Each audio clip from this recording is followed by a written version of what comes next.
Does it work? Hello?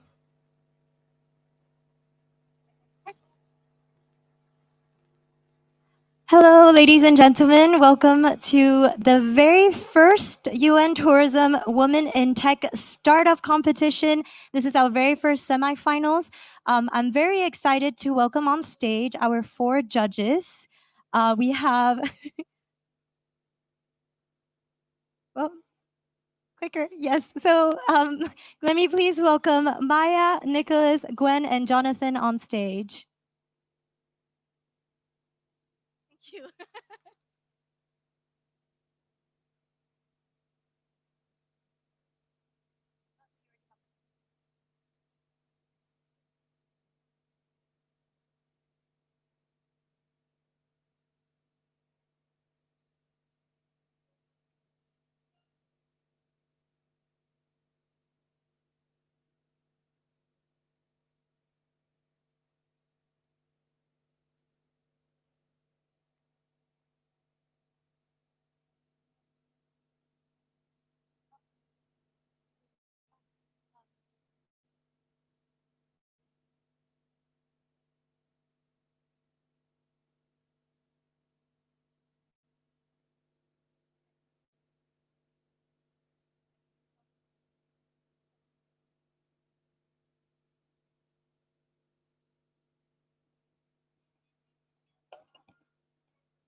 Now?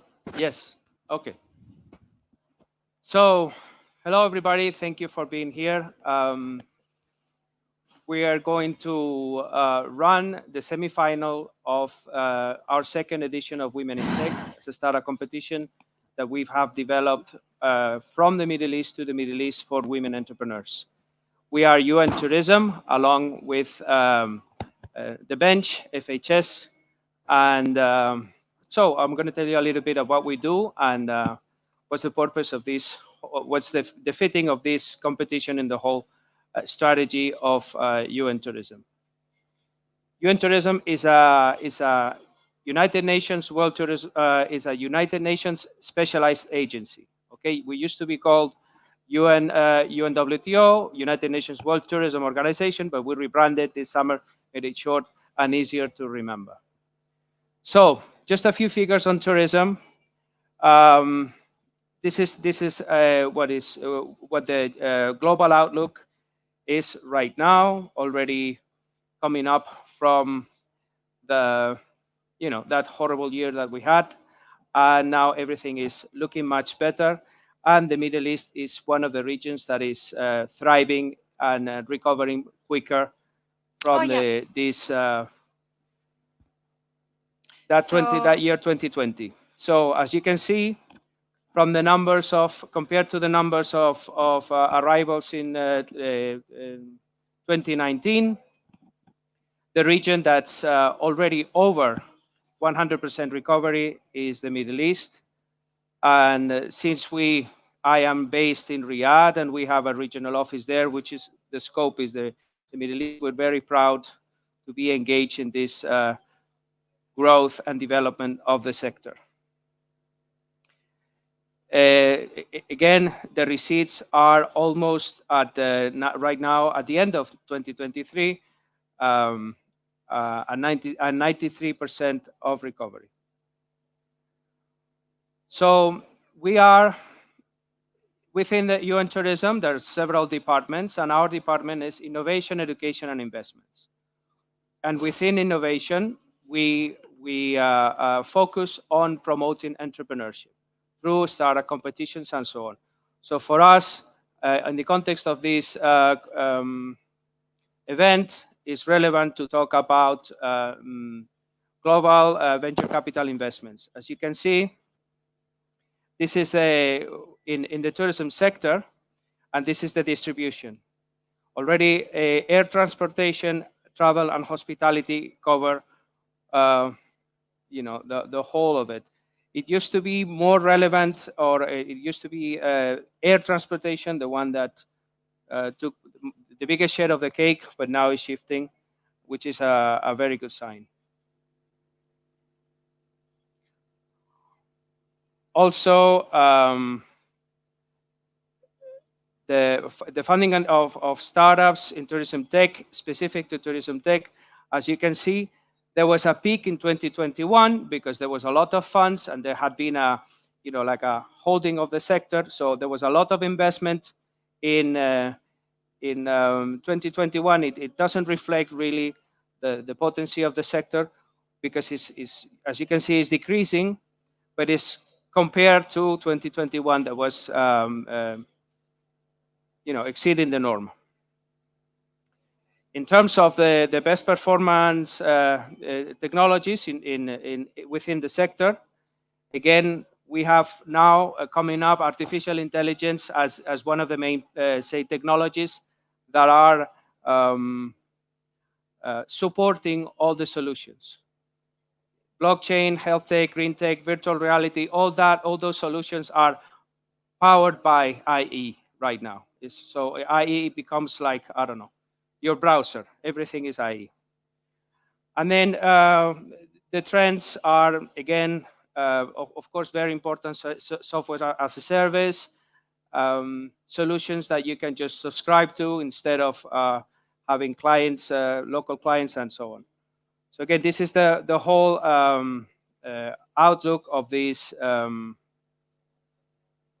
venture capital investments in 2023. This is the distribution. Of course, there is, although the Middle East you see here only 2%, once you're here, you realize that what's going on in terms of promoting entrepreneurship is very solid and very strong. I can only commend the efforts that all the organizations are doing. Where I am resident in Saudi Arabia, the work of Munshaat, for example, that just cradles the startups all the way up, and the finance and the funds and everything, the support is given is fantastic. And it's just a matter of being in the world of tech also that makes it be, only 2%. But that 2% is super relevant, and for us, it's very exciting to be part of that. These are the unicorns. So tourism represents 3% of the unicorns in the whole ecosystem.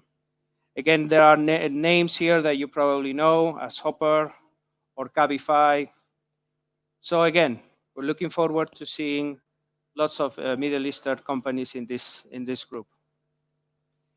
And then once I give you this little outlook, I'm going to focus a little bit in what we do in terms of promoting innovation in UN tourism.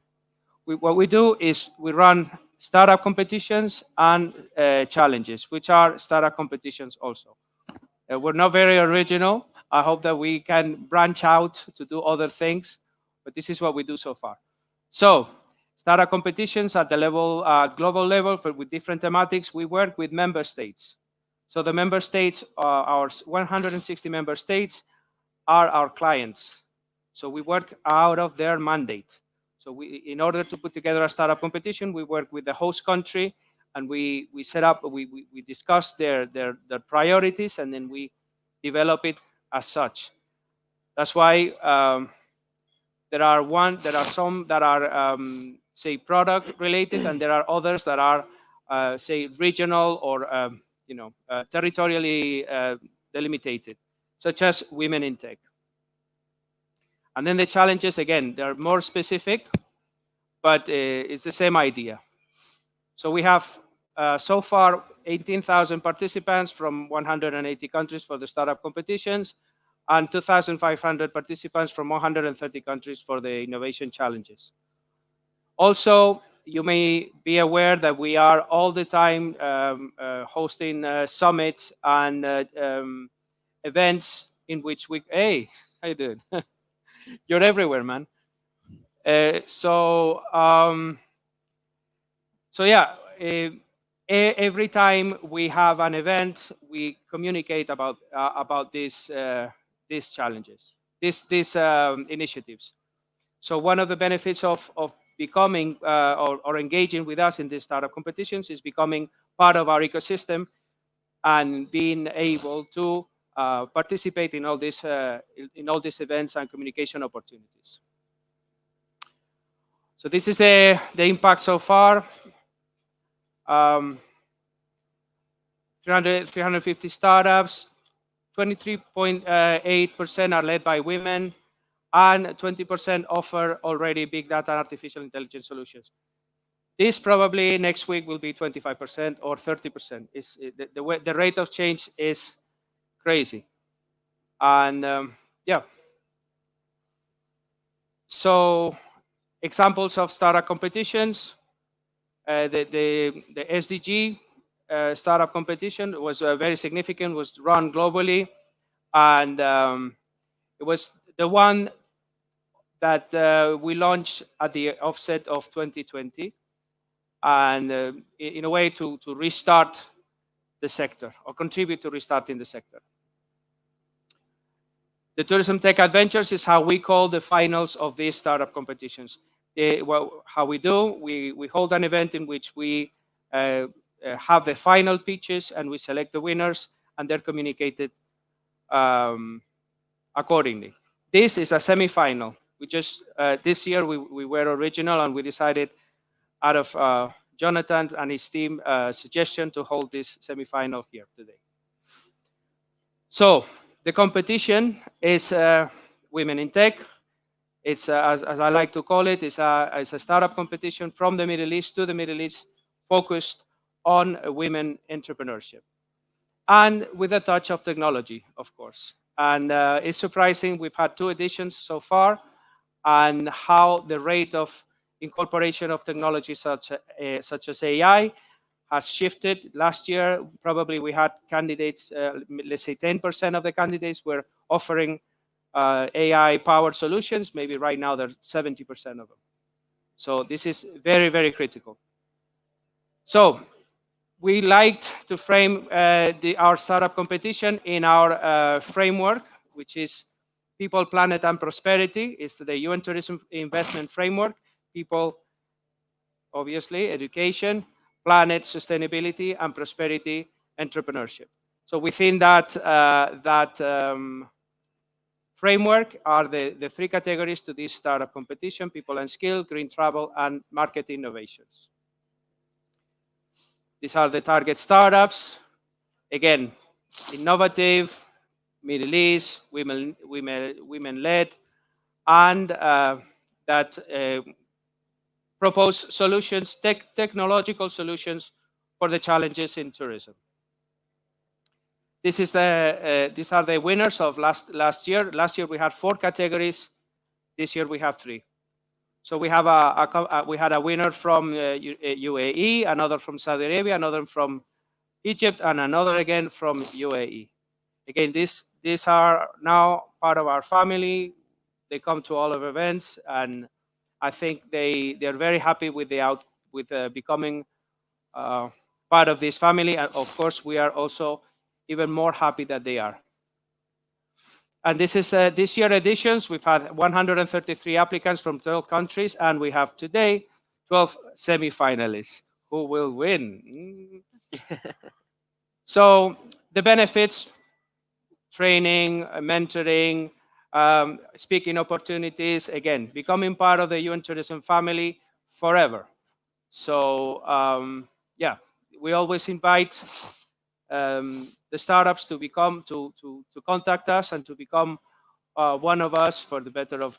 We want to. There are some projects related to making this say startup ecosystem more solid and provided with more say tools to interact and network. But this is coming in the pipeline. We will announce it when it's ready. sorry about that. This is it. Now I think we are ready to start listening to the startups. And now from presenting, I'm going to judging. Thank you very much. Thank you. Thank you, Nicholas. Sorry, I was very rushed earlier, so I wanted to quickly present myself. My name is Son Chang, and I will be your host today. So I will be guiding you one by one on who is going to come on stage and what's going to happen next. So I'll be your guide today. So I'm very, very excited to have our very first presenter come up.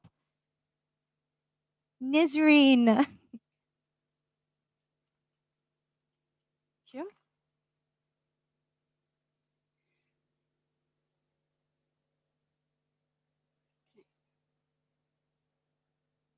Does it change?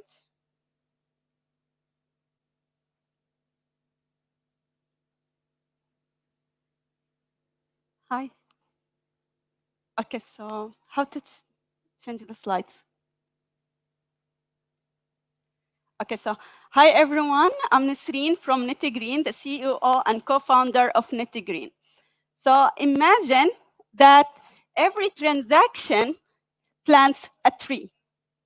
This is not an imaginary, it's actually a reality with Nittygreen.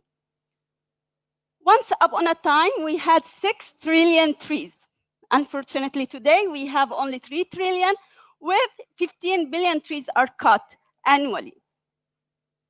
We have the power of sustainable tourism, and UAE can lead this change. 88% of consumers, they want to make environmental impact, with 20 million international visitors in UAE every year. So what shall we do? Let's connect Nittygreen Plant a Tree service to every loyalty programs, retail, airlines, hotels, e-commerce, point of sales, and ATMs. We make it accessible for all. Convert loyalty points into trees, bundle it with product, plant a tree at services, and subscribe for Plant a Tree if you want to make long engagement impact. What brands benefit from all of this? Actually, it's been, according to statistics, 84% of consumers would tell friends and family about the corporate social responsibility of the brands, promoting. So at near zero cost, and this is the main objective, and this is the main focus of Nittygreen. Let your consumers know about your sustainability initiative and let them be part of it. You win their loyalty. This is a business case that we made with Recap and Rainbow, which is a consumer good product. Less than 2 months, over 4 million loyalty points were converted to Plant a Tree. Consumers got a voucher code. They learned about the tree process, like if it is still not planted, there is a status for the tree, location, certificate with the brand's logos to create such green marketing at near zero cost. And the consumers can leverage their impact by subscribing on our platform. We build trust with Digital Tree ID for consumers to track the impact and for brands to confirm their corporate social responsibility reports. We are not the only ones in the market. However, most of these competitors are focusing on integrating with businesses, making it complex. For us, it's seamless integration with less than 1 month, and we use digital ID for trees, for traceability. We are supported by the Ministry of Environment in Saudi Arabia under SIDA Accelerator and Microsoft with other and Man Incubator in Abu Dhabi. Sorry, just taking a breath. Our impactful partners and CPG brands include Recap, Nokta Sukoon. These are our current projects, as well as Gumbuk and Green Future. Our largest clients yet to come, Microsoft Teams. After each call, you will get a chance to plant a tree. Also, we are partnering with MAN to list Nittygreen as part of their contribution to support greening Abu Dhabi. In Saudi Arabia, under the support of the Ministry of Environment, we are in advanced discussion with National Vegetation Cover for reforestation, as well as Royal Commission for Riyadh to support Saudi Green Initiative.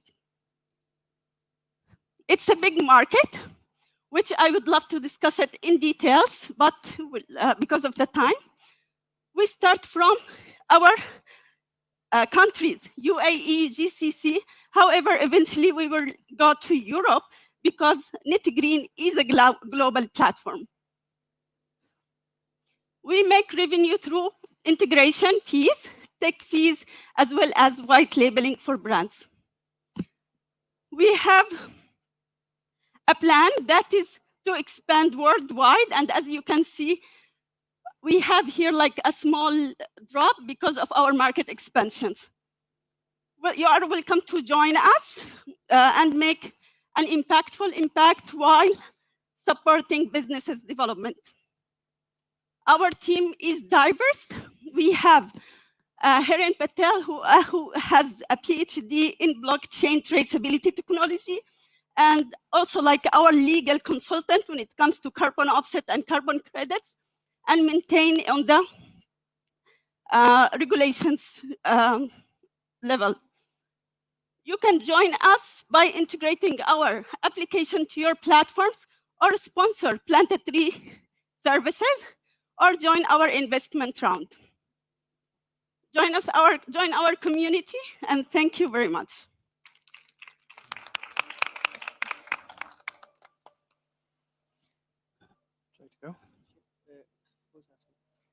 Nisreen, that absolutely stunning. We love what you've presented there. So tell us, how early in this stage are you in this whole process? Have you raised any funds yet? We are pre-seed round at 500,000, as we are expanding to Saudi Arabia under the Ministry of Environment under Sidra Accelerator program. So sorry, you've raised how much? We are like a bootstrap, Okay. and also like we have the support of technology unit from Verifax and also from Microsoft. Okay, and what about the actual purchasing the trees? So how does that work? I can understand the whole loyalty scheme makes absolute sense, but how are you buying the trees, and how does that work? Okay, so we are partnering with validated reforestation projects within UAE, like validated by the ministry, as well as globally with reforestation projects validated by Vera. We put like a purchase of request for the trees and our like conditions to ensure traceability and transparency. And also, like as I mentioned, there is a status about the tree. It's not like a sudden that you just converted your trees and it's already planted. No, there is a status. There are disclaimers, so you can always track it. Right, and where are the trees being planted? For now, it depends. For now, the brands, like we give them options, and they select what aligns with their values.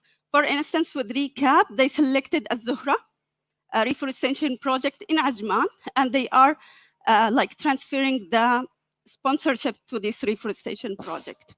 Okay. Any questions? Yes. So is it in progress right now? Is it working right now? Can I go get a tree right now from Loyalty Points? Yes, download Recap app, and you will see like convert your loyalty points into trees, sponsored by Rainbow. To track it, visit Nitty-Green.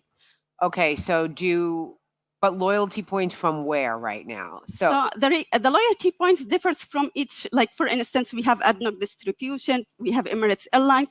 The loyalty points, it's the ones that we connect with. And then we list Nitty-Green as a reward section. For instance, instead of redeeming your points for gifts, offers, you redeem it towards planting trees. And then how many points equal one tree? Depends on the brand's budget. Right. For instance, for Rainbow, their budget was like for every 10,000 loyalty points, they will give 3 dirhams. Yet, we converted over 4 million loyalty points. Although like it was like a high target. And how are you getting the word out right now about this to the public, so they, start getting riled up to tell other people and to download the app? Yeah, through marketing, like social media. Also, we are 3 brands are promoting the initiative, which this gives like share community, share consumers. You are like gaining other customers from each. Also, like we have social, as I said, social media. Each brands are using their own channels for that. Great. In later stage, we will go to the universities. We will go also, like we are looking for the sustainability tourism as a main target for us. Nisreen, you mentioned that you are going global. Can you please tell us what's your vision for the company in the next 5 years, and how do you plan to evolve with the market? Okay, so UAE and Saudi Arabia, they have a commitment to planted trees. That's why we are now focusing and making planted tree service seamless, integration, and accessible. The second stage will go to Egypt, huge population. Then we'll move forward to Europe because the consumers there are more eco-friendly conscious, and immediately they can onboard on our platform. Thank you. Just a follow-up question. See, we've got a minute left. The revenues to NetGreen. Yeah. How does that work? How do they come? We have 3 channels for revenue. The first one is tech fee. At the moment, for this year, we are taking 10%. Next year, it will be like 13%. Integration fee for this year is free. Next year, it will be charged by 10 to 20,000.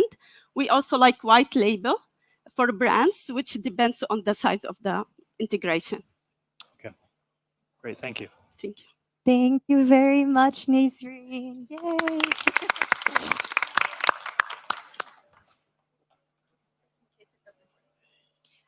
I am excited to share with you the next startup pitch. But before that, I'm just going to explain a little bit something.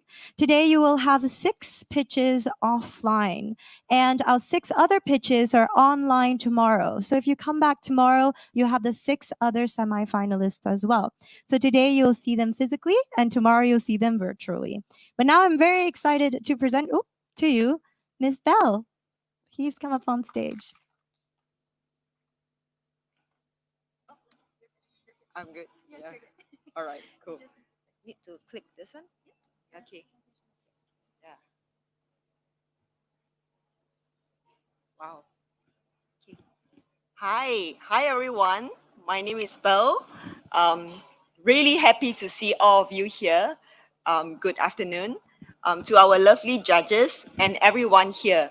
So I'm just going to be here to share a story of how we started Buzz AR and our product Bay, which is an acronym for Buzz AI Experience.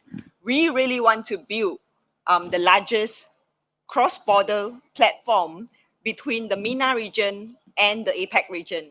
And let me tell you a little bit. So as a foreigner initially, when I come here first in Saudi through Dubai, I was having issues in speaking Arabic. Even right now, I'm learning Arabic. But as a foreigner, truth to be told, navigating in a foreign land, I have so much issue of just navigating around. I can't pay, I can't speak the language, and I don't have the recommended places to go. So that's why we created Bay, the first AI travel buddy that can bring you around. And Bay speaks 9 languages as we are speaking. Can I play the video? Happy to show you how Bay looks like. But basically, Bay is an AI travel that helps you from content discovery to book and pay. So this is a one-stop AI travel buddy that as you navigate in a foreign land, Bay will guide you from point A to point B, and from the airport to on-ground destinations.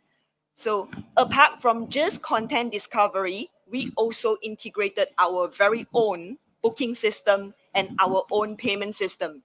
So we even go ahead and apply payment licenses in Saudi, in Bahrain, and right now talking to the governments, very aggressive in doing this because we want to bring the 2% up.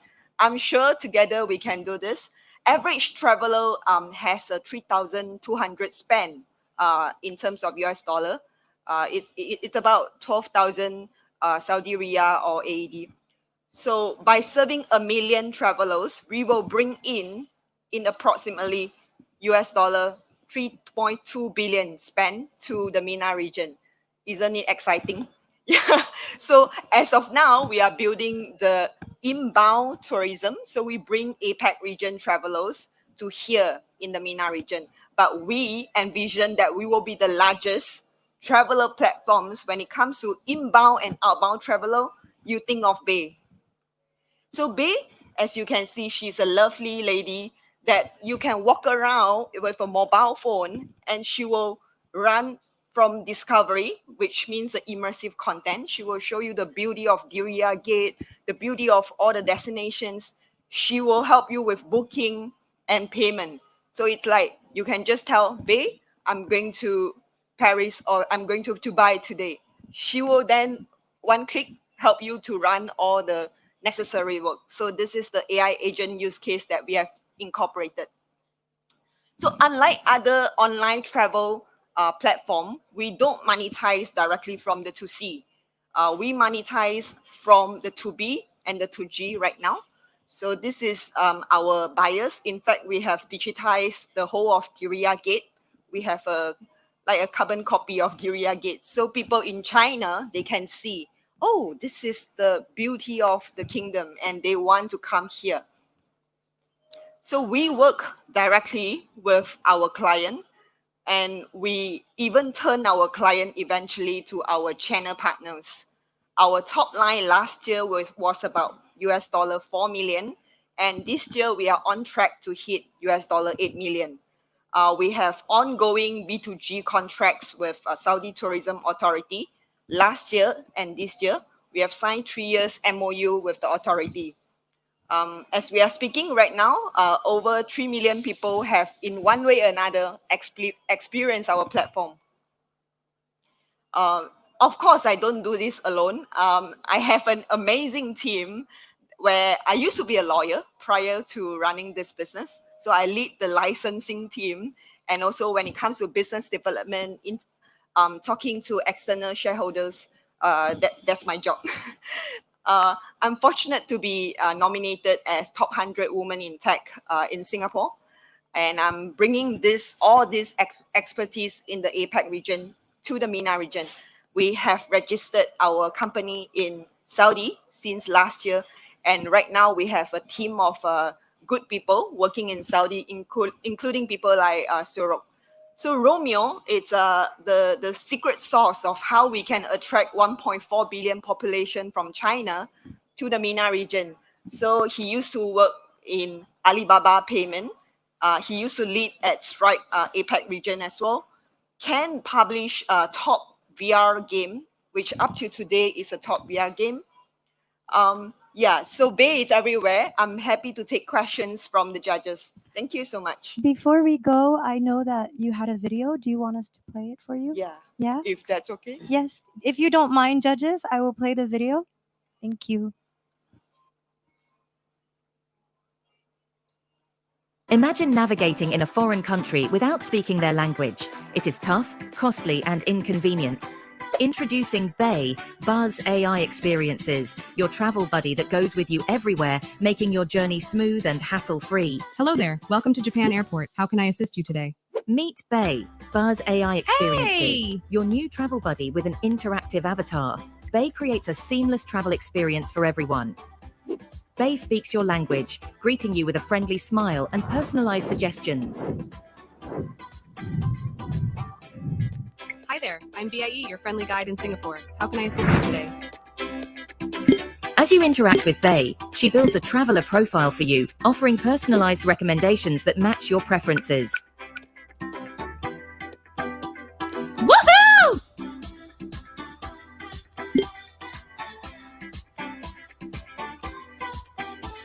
Booking flights has never been easier. With Bei, Buzz AI Experiences, you can find the best options, compare prices, and book your flights seamlessly.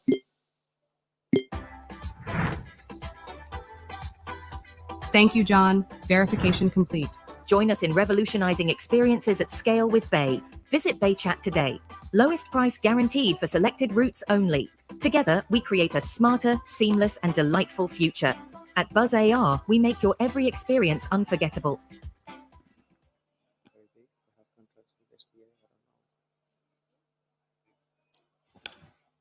Thank you very much.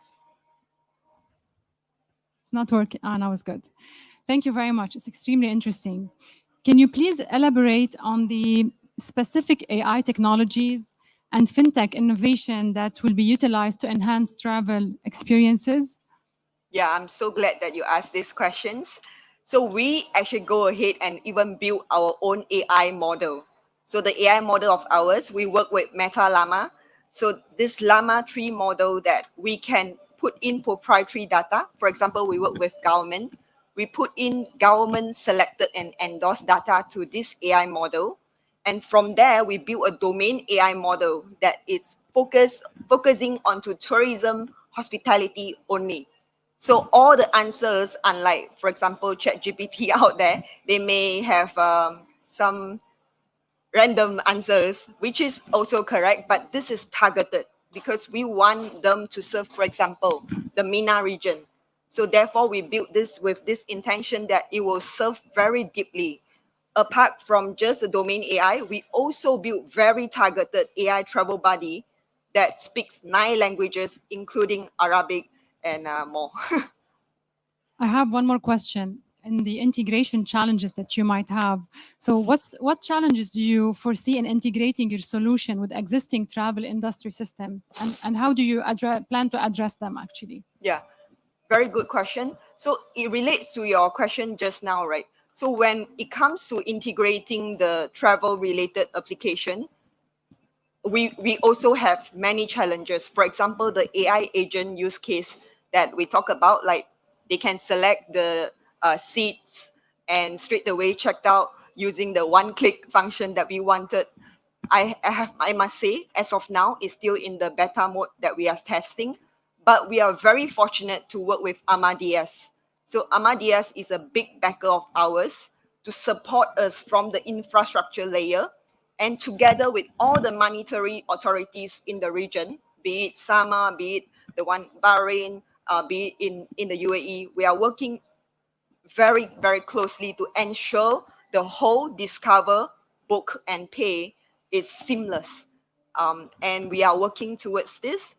Fortunately, as of now, we passed all the beta tests, and we have launched the web version, baychat.ai, in time to launch the first Bay mobile app that you really can talk to her and ask her to do all the homework for you.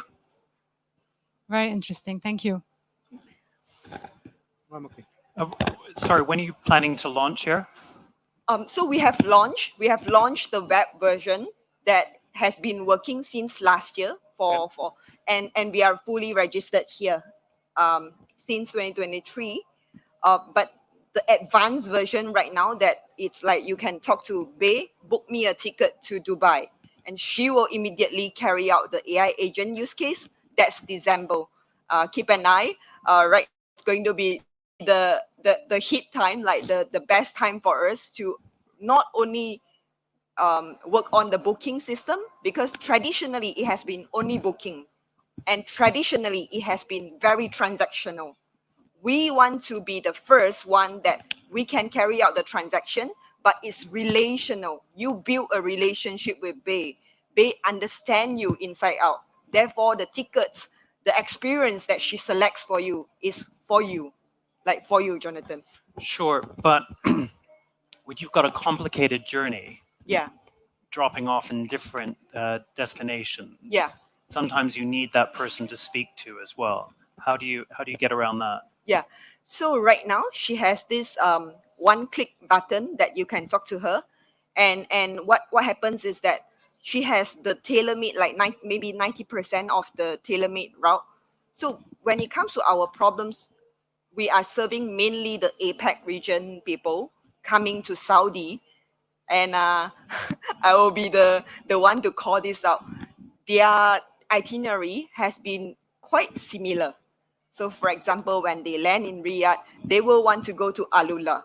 And after that, they will want to go to take photo in front of, it's so far quite similar, like Medina, Abba. They will want to go to the similar places. So we have a few tailor-made itinerary.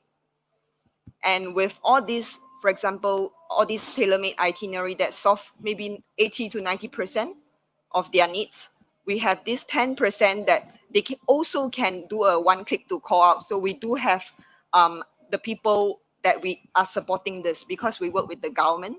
So we do have this kind of also 10% of the case where we allowed them to call to our backend Okay, people. so you have that human touch as well. Still have that because we want to really make sure, because this application, as you train it, she will get smarter and smarter. Exactly.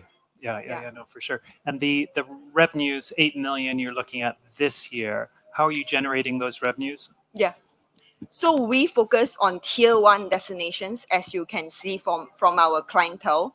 So for example, the tourism board in Saudi and in Singapore, they have been the big backer. So in Saudi, last year, it was about 25% revenue. This year is over 50%. Saudi is very, very big for us. We work with tier 1 destinations, like all the mega projects here. They are our buyers because we can drive traffic to them. Like every Bay user can be their end users. Go ahead. Actually, my question, Go ahead, I'll wait. my question, are you planning to offer this service? Now you're focusing on the APAC region. Are you planning to give it, for example, to the LATAM or to other regions of the world? Yes. Because we see the interest is like people want to come to Saudi or to the UAE and bridging this, like creating this bridge with them. Are you looking forward for other regions? Yeah, I'm so glad that you asked this. So as of now, we are laser focused 2024, 2025, MENA only, because we want to do this very, very well. And after we nail the region, after we finish the Series A, yes, the next plan is we have already inbound from, for example, like South Africa, for example, like LATAM, because all these places are not the typical China top destinations for now, but they are up and coming. As we can see right now, after Japan, Korea, Singapore, next one is Dubai, Saudi. Just one really quick question. How much are you looking to raise and what's your valuation? Sure. Yeah, we are raising 10 million. So the first 2 million, part of it is funded by HSBC New Economy Fund. For the remaining 8 to 9 million, we are talking to the local investors here. Valuation, it's around less than 100 million, around 50 to 100 million, because we receive different term sheet that have a few figures. Wow, congratulations. Thank you so Thank much. you very much. Thank you, Belle. I will need to be a little bit more strict on timing because you have 5 minutes to present and technically 5 minutes for questions, but they're so interesting, all of these startups. I just wanted to mention today as well, all these startups are being streamed on YouTube. So there must be some people behind the screen that is also watching us. So you can rewatch your pitch afterwards as well. Okay, now let's introduce my good friend, Miss Lorelei, to the stage.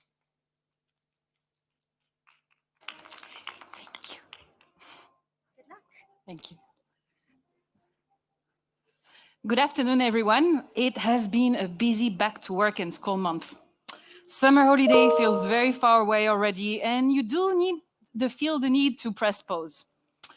A getaway seems like a tempting idea, but you can't take time off work just yet. You might have heard of the concept of the staycation, but you might ask yourself, why would I book a hotel near me? Isn't it the same as staying at home, just a room elsewhere? But you decide to give it more of a thought and start Googling glamping retreats in the UAE. First search result, a local media listing glamping sites in the UAE. But from the description, it doesn't give you the full picture. So, onto another local media. All the staycation destinations are being portrayed as being the best or the ultimate one, which makes it a bit confusing to pick one, because if all are the best, then none really are, no? All right, you go to a word we want, OTA. Inspiration and booking all in one. Easy. And they have gathered a selection of glamping sites in the UAE. But from the first search results, you can tell that there are not actually all glamping retreats. But you still decide and go ahead, explore one of the options. But from the listing page, you have no idea what type of activities are offered at the retreat, the food you will enjoy, or the event happening during your stay. All this search and booking attempt left you even more confused and tired when all you wanted to do was to get some rest. Well, It shouldn't be that complicated to disconnect, no? And it isn't anymore with Staycay. Staycay is an experience-driven and domestic market-focused online travel agency, bridging the gap between staycation fit hotels and local traveler with a marketing agency approach in mind. As opposed to rate-driven OTA, our booking journey is experience and content-driven. First, we build the user journey around your search for a staycation through filters thought of to answer easily one of the many questions you ask yourself when looking for a staycation. Is it perfect for a family or couple staycation, perfect to relax or to party? We have created a filter for each. Then when booking a staycation, the hotel becomes a destination itself. So we write a tailor-made description for each hotel, or as we prefer to call it, the hotel story, for you to clearly understand what it is about this hotel that makes it a getaway in itself. Then you have live rates and availabilities for you to book in an instant. And we take the full payment online so that all you need to do at check-in is get the key to your getaway. And no need to look around for any further information. Everything you want and need to know is on the same page, from the food you will enjoy, the activities, any other experience offered. So this is the current market size for domestic tourism market in the UAE, currently standing at $2.5 billion in 2023. Globally, the market was valued at 1 trillion back in 2020 and is valued to reach 6 trillion by 2030. Looking at Staycay's competition, we identify the likes of platform offering staycation vouchers, local media offering advertising opportunities, and of course, the big OTA giants. Our business model has 4 different revenue streams, so a commission per booking, a marketing fee for all seasonal promotional content, advertorial, and video production. This is our current traction, so since our launch last year, in terms of our organic website performance. So with more than 360,000 impressions on Google and more than 11,000 visitors. This is a snapshot of the booking inquiry that we receive through our live chat service, because we decided that OTAs needs to be more than algorithm, it needs to be human. And those inquiries show the necessity of having a human touch whilst booking online. This is a sneak peek of our handpicked hotel partners. So we currently have 19, currently onboarding 5 new hotels, from glamping destination to wellness retreat to resorts. And we handpick them and we mean it as we visit them, each of them in person. So now that we have achieved traction, we are looking at taking Staycay to the next step. So we are currently raising for $450,000 with the goal to expand our team, improving our technology, which will allow us to onboard more hotels, and also spreading more of the word of Staycay through digital advertising and PR. So this is Staycay, and I'm Lorelai, the master keykeeper of Staycay, or more commonly said, the founder. So I've been lucky enough to work for the beautiful industry that is the luxury hospitality industry for the past 7 years, from operational role to digital marketing, e-commerce, reservations, and with world-renowned brands such as Haute Collection, Le Bristol Paris, and more. So my passion and my experience in the industry, along with the identified market gap, inspired me the idea of Staycay, and my dedication led me to its execution into what it is today. So once we reach our fundraising targets, I can only imagine what we can accomplish with a team of dreamers, believers, and doers to scale Staycay into becoming every local traveler's key to the next getaway. So on that note, I want to show you visually what we mean by sharing a hotel story and potentially a sneak peek of your next getaway.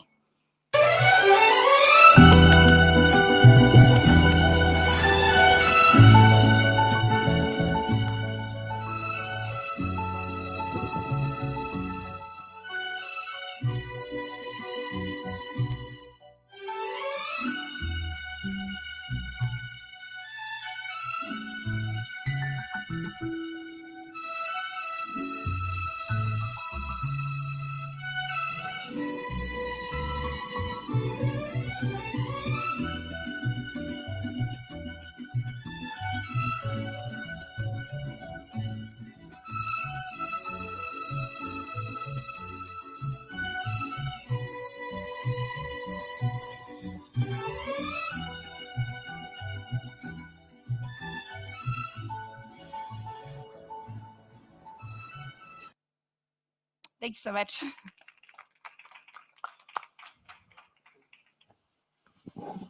I ask?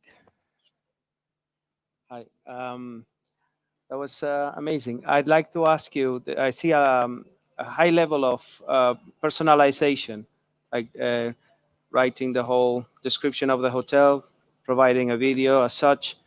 So I imagine there must be different services that you offer to your members at the different levels, but then I believe that there's a significant effort. So how are you monetizing all this? Yes, of course. So first of all, so for when it comes to onboarding hoteliers, so we have an onboarding fee. So it comes with the storytelling. So if they provide us with every matter, we ask for the fact sheets, assets, whatever they have, and then we make our own story. So really highlighting all the small details that wouldn't come to mind necessarily to a hotelier, but that's our craft, let's say. And also we have a video at the onboarding fee. So this is like one of them that you just saw. So it's like a 24-hour sneak peek. So I stay on site for 12 hours. So really to capture the morning light, the nighttime, and all that the hotel has to offer. So that then it's about really providing local traveler with a transparent sneak peek into the next getaway. Because right now there are a lot of video and assets online, sometimes not really the full truth. So what we prefer to say, it's like we just give a transparent sneak peek instead. Okay. And how many hotels have you incorporated to your platform so far? So right now we have 19 hotels. So for 1 year, we didn't monetize the onboarding because we were newcomers, right? So we needed to earn the trust of our hotel partners. But since this actual summer, 2024, we started charging an onboarding fee. And now we have like 5 new coming up. So it's in the process. And last question. As you see yourself growing, how is that going to impact in this personalized service that you are providing? Because you won't be able to travel to all the hotels. No. You'll have to hire people. No, of course. I mean, the whole idea is really like on the regional scale, like, of course, our next target is Saudi Arabia for expansion. But then again, it will be to have like a local team, like, like let's say, so in France, let's say having a team in France that can take a train and travel around and everything. So of course we'll have to deploy like a lean team everywhere. And I mean, one thing that I've learned from my experience, because everything you see is achieved by one movement show. So from videography, content writing, SEO, you name it. So I've learned that, if you have like a true vision in mind and a passion for what you do, nothing is impossible. So if you pick the right team member, and a lean team in each region, I'm pretty sure we'll be able to provide the same level of service. Okay, thank you very much. How many hotels do you realistically think you can onboard within the next year? So right now, the sole roadblock that we have at onboarding more hotel is the lack of direct connectivity. Because so what it means is that right now we built our own booking engine system, integrated a payment solution. And so everything is kind of like manual, like upload of availability, upload of rates. So right now with independent brand and some global brands, like some resorts, some of them, they agree to onboard, but like, let's say the Marriott's and the Hilton, they can't just yet because they need this two-way interface where it's mapped with their property management system. So it feeds into Staycay the live availability of their hotel, which we don't have the technology for it at the moment. But really speaking, we've met already with 150 hotels in the UAE only. Everybody was very enthusiastic about the concept and they want to join, but there is this tiny roadblock of the technology. So I'm pretty sure if we do our fundraise and everything, improve our tech stack, we can reach 100 hotels by next year easily. Okay, and then are you also doing homes or just hotels? Just hotels at the moment. And yes. Glamping sites? Exactly, yes. Okay.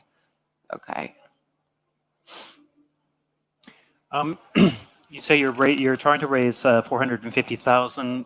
What's that? What's the valuation on that? Currently, our valuation is estimated at $10 million US.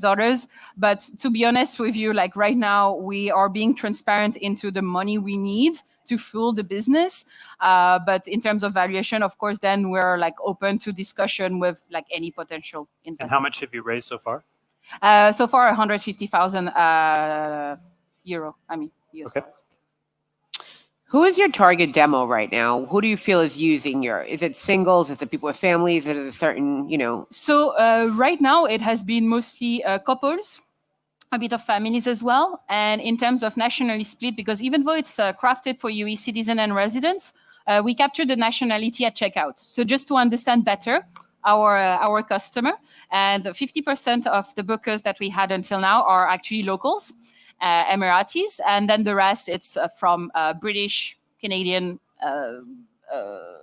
French, expat, a bit of everything.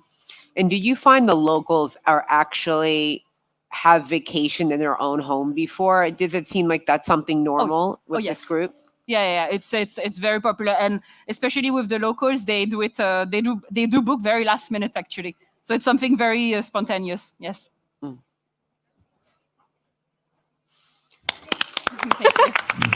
Oh, sorry. My microphone was not working. Thank you, Lorelei. I'm happy to present our next startup, Jessica. Can you hear me fine? Good afternoon, everyone. Olive Gaia is a leading climate tech. We're based in the UAE and we have a very clear mission to help companies walk the talk in climate action and achieve sustainability leadership. Over the past couple of years, we have been working with some of the UAE's largest government and private entities, helping them achieve net zero emissions. And we have been recognized by global giants for our innovation and impact. We focus on one of the major challenges of our time, climate action. The hospitality industry today is responsible for about 3% of total carbon footprint. The industry has to massively reduce emissions in order to meet the 1.5-degree targets. And yet, while there is a mounting pressure on the hospitality sector to achieve net zero emission, there are massive challenges for organizations to actually achieve this target. Today, 90% of organizations are unable to properly measure their emissions. And even when they do, 86% of them still fails to reduce emissions in line with their targets. And the reasons are multifold. From the data collection, which is extremely fragmented, time-consuming, there is poor data quality, especially when it comes to really understanding scope 3 emissions, so supply chain emissions. And then, of course, a range of challenges for the sustainability teams to really identify the right decarbonization levers and activities.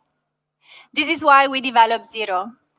It's an AI-driven platform that automates the entire decarbonization and sustainability journey for organizations. We help organizations seamlessly collect the data, measure, manage, reduce emissions, and report their ESG performance.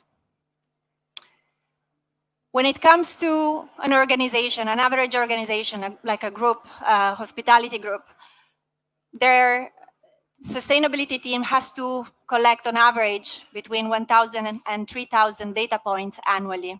Imagine this being done through endless emails and follow-ups. With our API integration, we make this happen in a matter of minutes.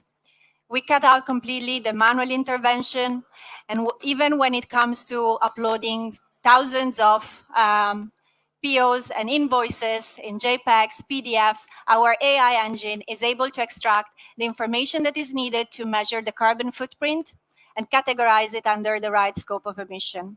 We look very much into the supply chain emissions as well, engaging with the suppliers and really identifying any data gaps that might be there to ensure the highest level of accuracy. We have inbuilt databases, leveraging data from global databases to really fill any data gaps that might be there. But it's not just about data.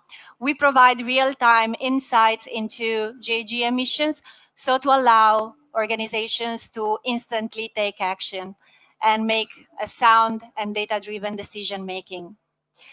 We go beyond this by enabling organizations to really understand what it takes to achieve net zero emission. Identifying the right decarbonization levers, yes, but also allowing organizations to understand what it takes from a budget perspective. And beyond carbon, we do the entire ESG metric tracking and ESG reporting, again, cutting down maybe months of work for ESG report drafting to a matter of minutes with our AI Copilot. Again, ultimately, organizations can really, in a very efficient, accurate, audit-fit way, can map their carbon footprint, ESG metrics, and report action. The carbon management SaaS market is expected to boom, doubling to 21 billion in the next 5 years. Olive Gaia is set to capture a significant share of this market in the EMEA and APAC regions, targeting an ARR of 65 million in the next 5 years.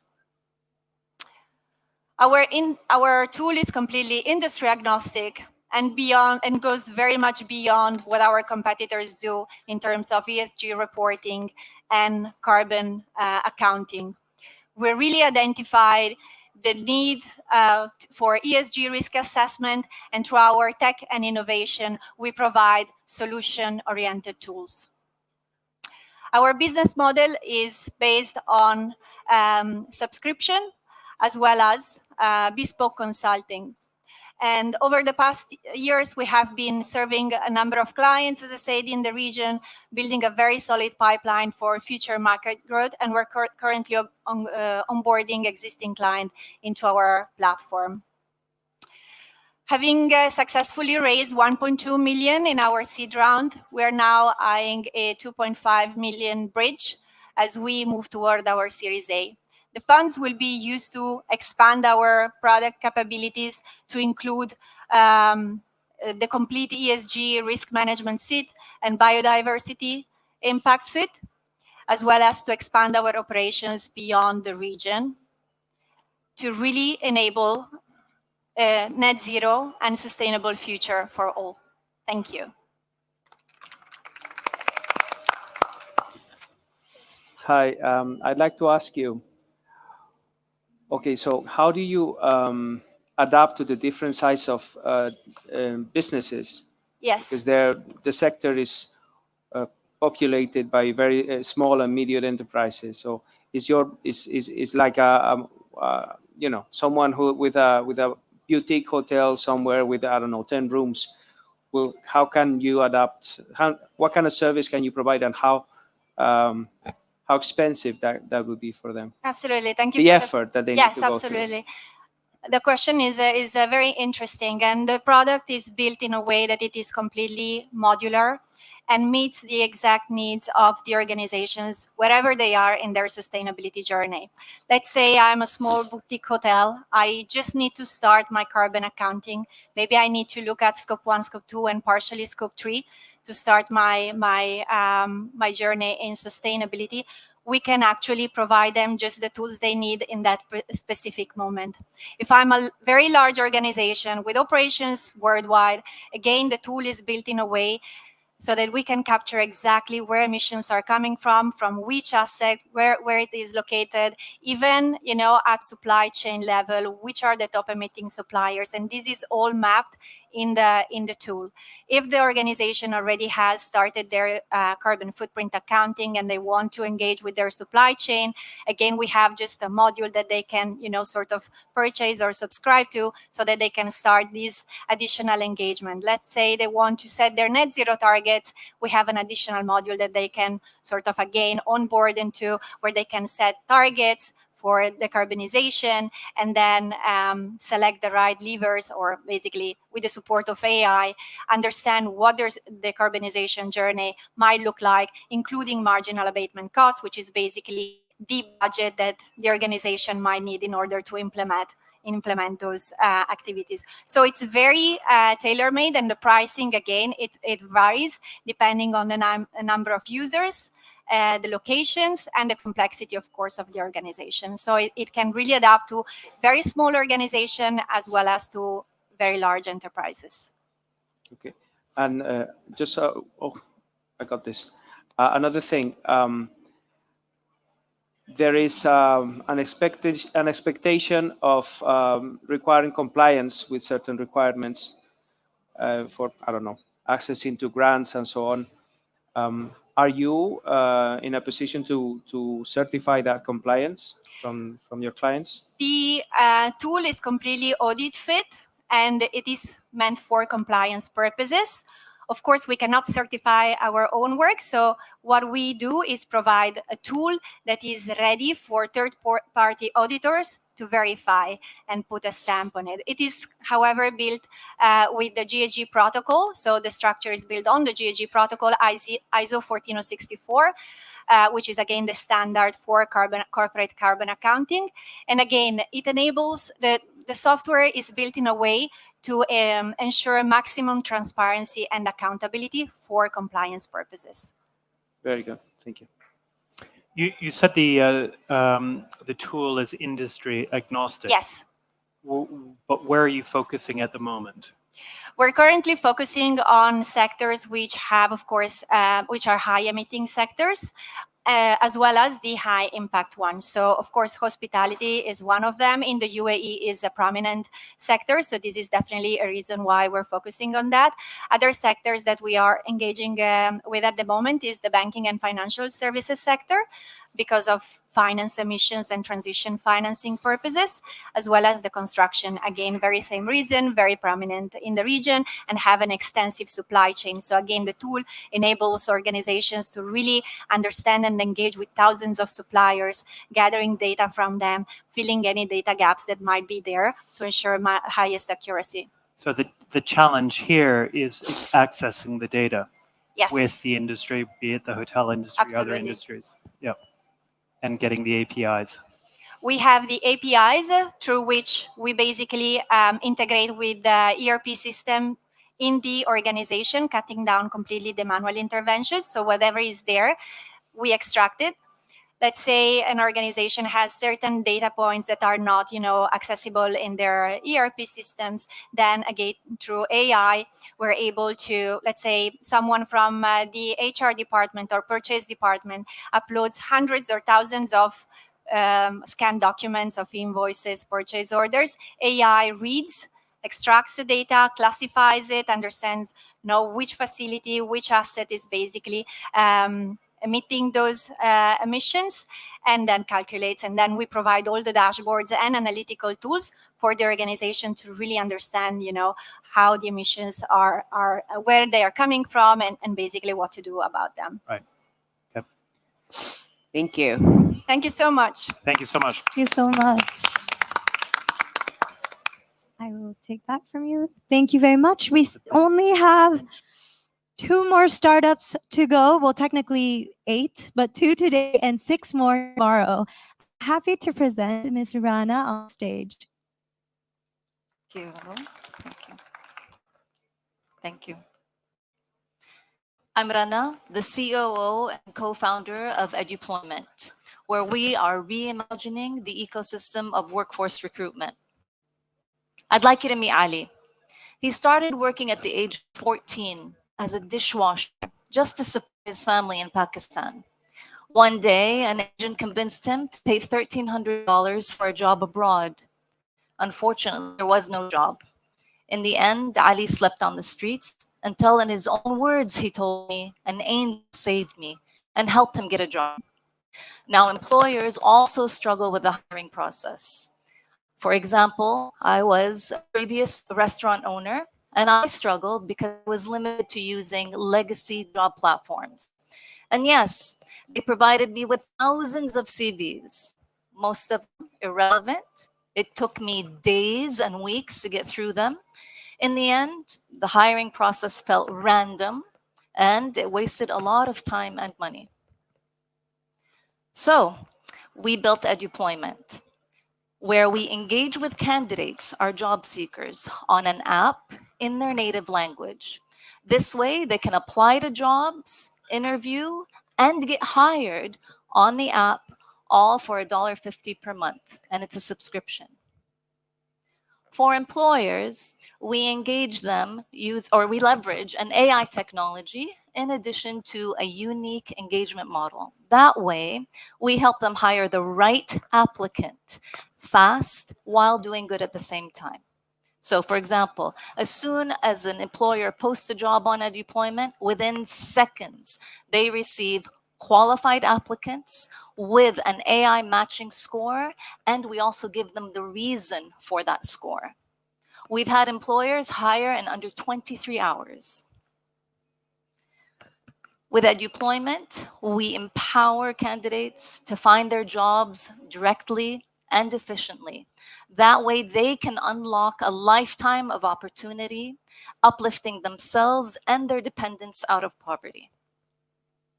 We're addressing a very large market with over 1 billion candidates and over $30 billion in online recruitment revenue. And this is projected to grow to over 80 billion by 2032. What sets us apart from our candidates is our organic and active platform. We don't scrape from other platforms, and our hiring speed. We've really been able to double our database year over year. So we're seeing great growth and traction. We have over 700,000 candidates representing 100 nationalities and 900 employers posting jobs in 35 countries. I'm very proud to say that we've received a number of recognitions and awards. For example, Google for Startups, Women in AI, and the support of major employers in the region. Mazen and I are third and fourth time founders with a successful exit. Our experience spans tech and other industries, in addition to hiring workforce and building those teams. Today, we are raising $1 million seed round, and that's going to be allocated for sales and marketing with a 70% allocation. Our vision is to uplift 7.6 million individuals in 3 years. We know we can do this. We've done this with Ali, many of his colleagues. Today, Ali is a manager, and he has uplifted everyone in this photo. Thank you.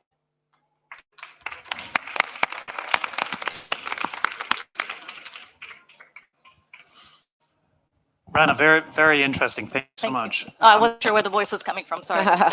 Looking. So how long have you been working on this? So we're coming up on 4 years. We have been bootstrapping. And what's been your biggest challenge? Fundraising. But I have to say, to angel investors, both some in the region and one in the UK, we've raised $2 million so far. Okay, and what's your runway on that? We've spent it, built tech, we've strapped, my co-founder and I have put our own money from our retirement money. And that's why we need the $1 million so that we can continue. Right, and the valuation? So right now we're raising on a safe $12 million cap and with a 20% discount. Right. Yes, Glenn. What would you say the level of workers are, or those unemployed are? Is it more for restaurant jobs, hospitality? Does it run the gamut? So initially we called them blue collar. And that really confused a lot of our employers because they, unfortunately, they thought it was a level of beggars on the street. So in the US, blue collar means something different. So it's waiters, frontline workers. And so we say now workforce. So it's blue collar, gray collar. Nothing on the platform would stop an employer from posting a job, for example, admin assistant or an accountant, and we've got thousands of those type of entry-level positions. The only thing that we do not target or advertise for is medical staff, tech, high-tech positions, and another one is domestic help. But otherwise, a workforce, a waiter, barista. Entry-level chefs. We have a lot of requests for chefs. Makes sense. Thank you. And what platforms are they currently using? I'm not sure if this segment of the population is actually using platforms. Some of them might be familiar in the region, like Dubizzle, and that's what I was using. It's like a legacy job platform that doesn't really use a lot of, doesn't use technology at all. It could be agencies, manpower recruitment, and unfortunately, this is where the them being taken advantage of comes in. You're saying it's $1.50 to subscribe. Per month, Now, yes. the goal is that you get on it, you get a job within that month, ideally. And then why am I still subscribed? So realistically, you're not going to get a job in a month. I mean, Okay. so basically what happens, it's going to take time. And in addition to that, we're calling it eduployment because there's an educational part. The plan is to have asynchronous courses on the platform. Oh, So that's as great. they're looking for jobs and interviewing, because they're not going to get every job they're going to interview for, Right. they can actually do courses on the app itself. So maybe if they start as a dishwasher, then they could get to a waiter, to Absolutely, because the English language is going to be the barrier. It's really important for them to understand. And this is because I was an employer myself, and I know a lot of employers in the Middle East and in this region, everywhere in the world right now. One of the first things is going to be, okay, if they speak Hindi, then, well, do they speak English? Because English has become a universal language. Thank you. Yeah, you just answer to what was going to be my question, the edu part of Yeah. employment. So you're planning to host in your platform Yes. other providers' courses? Yes, so we asynchronous courses. So it's not like Yeah. live one-on-one, and that's the plan right now. That's the vision. So it would be English. It would be maybe a course on hygiene. We've already been approached by other companies that actually do that, and so inshallah, this is the plan. Okay. I was actually going to ask you about this part, about like are there any specific partnerships are you envisioning, and about also if you can elaborate a little bit on the trainings, and is it going to be certifications? I'd like to elaborate on that, please. So when you say envisioning, I have a doctorate in audiology, so I'm like a scientist, medical person by nature, but I also have a lot of dreams and visions for eduployment, because I want to say yes to all of that. And I know that all of that is possible with tech and very easily done on an app. We've already been approached by other companies. So other startups, other small companies that are now growing very quickly using the technology in terms of plugging in the education part. So ed tech, but also being able to do collaborations. We were this close to having a collaboration with like a chatbot that would teach English. And so, but this is what you learn. So the opportunity is endless. Thank for you very you. much. Sorry, I will need to cut you short. That's absolutely Thank you fine. very much. We just have one last one for today. I'm very excited to present our last offline presentation from Dr. Hanin. This one? Yes, right here. Okay. Hello, everyone. This is Dr. Hanis Be'i. I'm the founder and CEO of Dar Rent.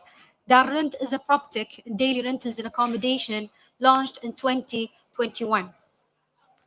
Let me tell you why it's a perfect opportunity to start investing in the tourism sector today in Saudi Arabia.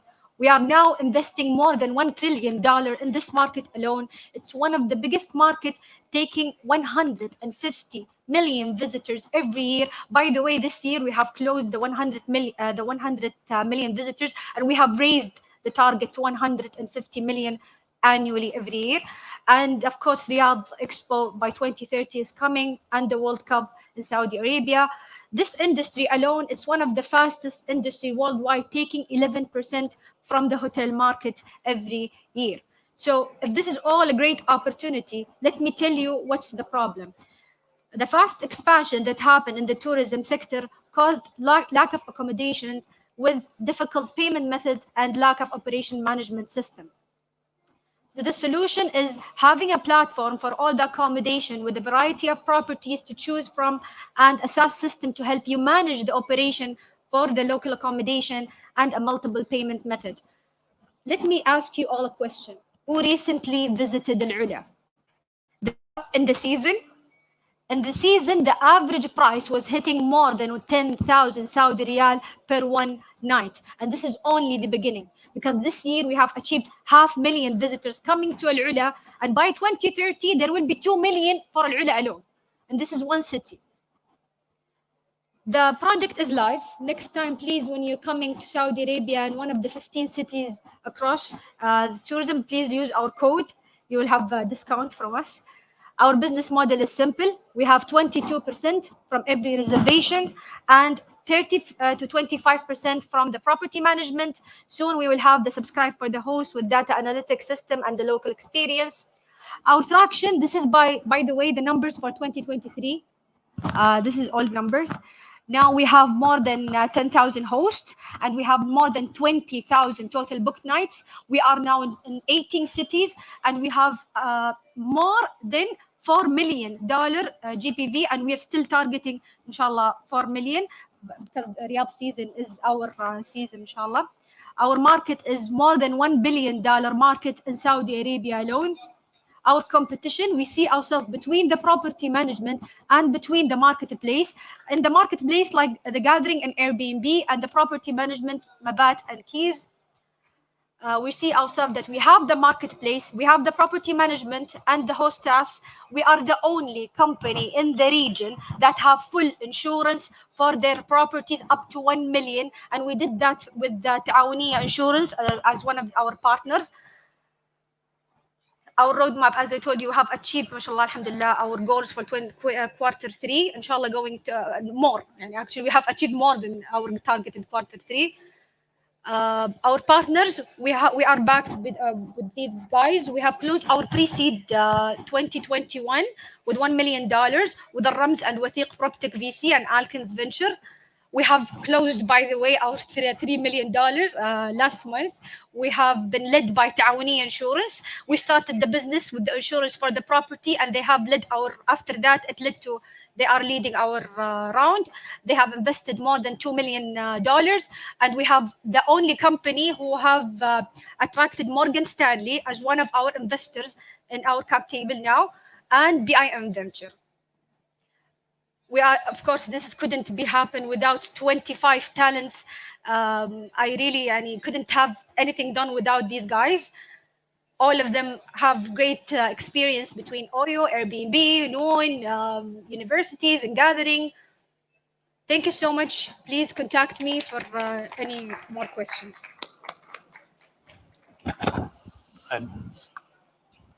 Interesting, Dr. Haneen. I love what you're doing, and mashallah. I would like to ask you about how do you mentioned you have Airbnb among your competitors. How do you plan to stay ahead of the competition in terms of technology and product development? We believe in taking as big as the market before Airbnb come to our market. As of today, in the MENA region, Airbnb is not concentrating on our market. It's already going to Sharq Asia. South Asia now acquiring some of the companies there. This is their business model. They go to a region and they acquire some of the companies already mature there and already understand the market. We provide, I started as a host, by the way, on Airbnb from 2016, 17. I was one of the first hosts when Saudi Arabia just announced there will be tourism. I said, okay, this is an opportunity. I worked in real estate before in my family. I said, I want to start in this market. There is no big leader and there's no big player in that market. Let's start in managing a property. So I started as a host. Then when I reached a point that the operation was overhead, after like 10, 15 properties, you can't manage everything on Airbnb alone. Yeah, even, by the way, we have integrated with Airbnb and API and Booking, Agoda, all of that, because when you reach a certain level in operation, you need to sync the calendars together. You want to sync the operation together because you can't depend on one platform. You want the highest occupancy as a property manager. That's what we have done, alhamdulillah, successfully. So it's like its own version of Airbnb, but also it's an aggregator from, it looks like you partner with the other... Lodgify, Star, Virgin, also we provide that. Okay, and then where does Plug and Play come in? So did they invest in you? No, I was one of their accelerators. Yes, Okay. I was in the accelerator and we graduated from them, but they didn't invest at all. The investors was in the first round was Wathiq PropTech Venture, Flat Six Labs, and Alkins Venture, and the Rams Real Estate Development. They are one of the biggest real estate development in Saudi Arabia. So what's the marketing and PR play right now? How are you getting the word out? Okay, we have amazing B2B let's say collaborations. We are selling to governmentals. We are selling nights from the beginning of the year to events by Leap. Leap, we are one of the sponsors. Inshallah, next year when you're coming, you'll see us sponsoring all the speakers. One of the people are coming there, the visitors, all of it. We are one of the sponsors there. We are doing B2B great deals between governmental and events.